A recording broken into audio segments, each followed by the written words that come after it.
সতীশবাবু বাড়ি নেই। সতীশবাবু বাড়ি নেই, অথচ ঘরের বিছানাটা নিভাজ পাতা, আলনায় জামা কাপড় সযত্নে গোছানো, তক্তপোষের নিচে ক্যাম্বিসের পামসু জোড়া আর রংচটা টিনের তোরঙ্গটা যেমন থাকে ঠিক তেমনি রয়েছে। মাথার দিকে দেয়ালের পেরেকের নীল থলেটায় একখানা বিশুদ্ধ নিত্যকর্ম পদ্ধতি আর জগদীশ গুপ্তর পকেট সংস্করণ গীতা। দরজার পাশে মাঝারি সাইজের লাঠিখানা, জায়গামতি সব রয়েছে।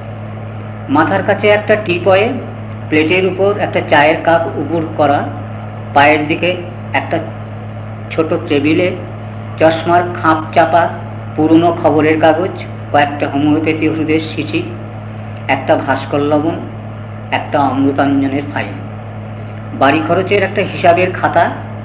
কিছুই খোয়া যায়নি, কিছুই নড়চড় হয়নি, সব জায়গা মতোই আছে। তোষকের তলা থেকে চাবি বের করে টিনের তোরঙ্গ খুলে পাওয়া গেল পোস্ট অফিসের একখানা পাসবুক, ব্যালেন্স 10 টাকা 30, একটা ল্যাক্স ইন্স্যুরেন্স পলিসি, বাড়ির দলিলের একটা নকল, একটা ফাইলে ট্যাক্সের রসিদপত্র। অথচ সতীশবাবু বাড়ি নেই।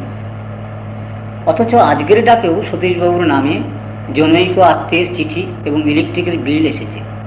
সতীশবাবুরা যে দোকান থেকে মাসকাবারি খান, সতীশবাবুর নাম লেখা খাতা নিয়ে আজও দোকান থেকে মাল আনা হয়েছে।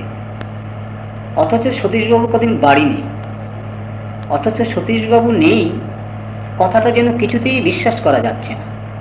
সতীশবাবুর ছোট নাতিটাও বুঝতে পারছে না দাদু কদিন বাড়ি নেই কেন। মা বাবাকে সে পাগল করে তুলেছে, বলো না গো দাদু কখন আসবে। দাদু যে ফিরে এসে কানকাটা রাজার গল্পটা বলবে বলেছিল। সত্যি সতীশবাবু যাবার আগে অবোধ নাতিটাকে ওই বলেই প্রবোধ দিয়েছিলেন। কিন্তু সতীশবাবু আর ফিরে আসেননি। কেননা সতীশবাবু আর ফিরে আসবেন না। কেননা সতীশবাবু যেখানে গেছেন সেখান থেকে আর ফিরে আসা যায় না। কেননা সতীশবাবু আর নেই।